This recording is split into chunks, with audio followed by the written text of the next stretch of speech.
Guys, ഞാനിന്ന് വന്നിരിക്കുന്നത് എൻ്റെ സബ്സ്ക്രൈബർ ഏവിയേഷനെ കുറിച്ചൊരു ഡീറ്റെയിൽസ് പറയാൻ പറഞ്ഞായിരുന്നു. ഞാൻ ഡീറ്റെയിൽ ആയിട്ട് ഇപ്പോൾ ചെയ്യുന്നില്ല. ഡീറ്റെയിൽ ആയിട്ട് ഞാൻ അടുത്ത വീഡിയോയിലായിട്ട് വരുന്നുണ്ട്. ഇപ്പം ഞാൻ കുറച്ചായി പറയുന്നുള്ളൂ. ആദ്യം ഞാൻ പറയുന്നത് ലാംഗ്വേജ് സ്കില്ലാണ്. രണ്ടാമത് ഞാൻ പറയുന്നത് ഡോക്യുമെൻ്റ് ആണ്. മൂന്നാമത് ഞാൻ ഗ്രൂമിംഗ് ആണ് പറയുന്നത്. അതിൻ്റെ ഇടയിൽ ഞാൻ BMIയുടെ കാര്യം പറഞ്ഞിട്ടുണ്ട്. ഇന്നത്തെ വീഡിയോ അതാണ്. വീഡിയോയിലോട്ട് പോകാം. ഇല്ലെന്ന് പറയുമ്പോൾ ഡോക്യുമെൻ്റ് ആണ്. ഇപ്പോൾ ഞാൻ പറയുന്നത് അതിലെ ഫസ്റ്റ് തിങ് എന്ന് പറയുന്നത് നമ്മൾ ലാംഗ്വേജ് സ്കിൽസ് ആണ്. അത് മെയിനാണ്. നിങ്ങൾക്ക് ഏതൊരു ക്യാബിൻ ക്രൂ ആയിട്ടോ നിങ്ങളിപ്പോൾ പോവുകയാണെങ്കിൽ മെയിനായിട്ട് ലാംഗ്വേജ് സ്കിൽസ് മസ്റ്റ് ആയിരിക്കണം.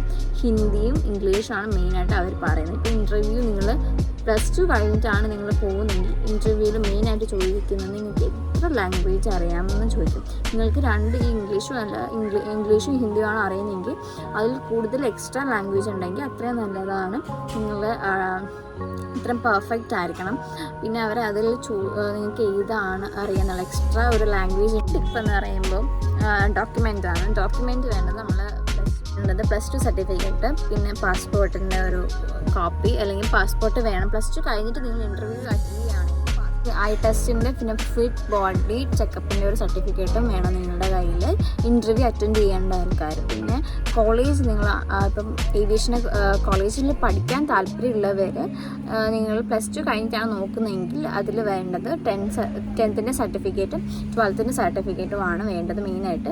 പിന്നെ BMI അവർ കാൽക്കുലേറ്റ് ചെയ്ത് നോക്കുമ്പം ഈക്വൽ ആണെങ്കിൽ നിങ്ങളെ എടുക്കും. അത് ക്യാബിൻ ക്രൂ ആയിട്ട് നിങ്ങൾക്ക് 155 ആണിപ്പോൾ പറയുന്നത്.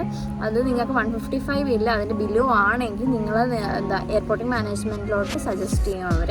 മൂന്നാമത്തേതാണ് ഞാൻ പറയുന്നത്. മൂന്നാമത്തേത് ഗ്രൂമിംഗ് ആണ്. ഗ്രൂമിംഗ് നല്ലപോലെ സ്ട്രിക്റ്റ് ആണ് എല്ലാ എയർലൈനിലും.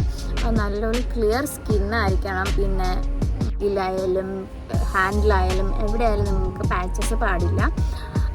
അതുണ്ടെങ്കിൽ നിങ്ങൾ ഇപ്പം അത് റിമൂവ് ചെയ്തിട്ട് പോവുക. അതിൻ്റെ ഇൻ്റർവ്യൂവിലാണ് നിങ്ങൾ പോകുന്നതെങ്കിൽ ഗ്രൂമിങ് ആയിരിക്കണം. നിങ്ങൾ ഗ്രൂമിങ് അല്ലെങ്കിൽ റിജക്റ്റഡ് ആവും. അവർക്ക് ഇപ്പം നമ്മൾ പറയുന്നതിലാണ് ഓക്കെ എങ്കിൽ, പക്ഷെ നമ്മൾ ഗ്രൂമിങ് അത്ര പെർഫെക്റ്റ് അല്ലെങ്കിൽ അവർക്ക് പഠിപ്പിക്കുന്ന അവിടെ നല്ലപോലെ ഗ്രൂമിങ് നല്ലപോലെ ചെയ്യിപ്പിക്കും. അത് പെർഫെക്റ്റ് ആക്കിയിട്ടേ നിങ്ങൾ ഇൻ്റർവ്യൂവിലോട്ട് വിടത്തുള്ളൂ. അല്ലാതെ നിങ്ങൾ +2 കഴിഞ്ഞിട്ടാണ് നിങ്ങൾ പോകുന്നതെങ്കിൽ നല്ല ഗ്രൂമിങ് ആയിരിക്കണം. ഡ്രസ് കോഡ് എല്ലാം നിങ്ങൾ നോക്കണം. ഇന്നത്തെ വീഡിയോ ഇത്രയേ ഉള്ളൂ. പിന്നെ നിങ്ങൾക്ക് കൂടുതൽ ഡീറ്റെയിൽസ് വേണമെങ്കിൽ എൻ്റെ കമൻറ്റിൽ മെസ്സേജ് ചെയ്യുക. പിന്നെ ഇന്നത്തെ വീഡിയോ ഇത്രയേ ഉള്ളൂ. Bye. Please subscribe my channel. നിങ്ങൾ ആരും ഇപ്പോൾ സബ്സ്ക്രൈബ് ചെയ്യുന്നില്ല. Please subscribe.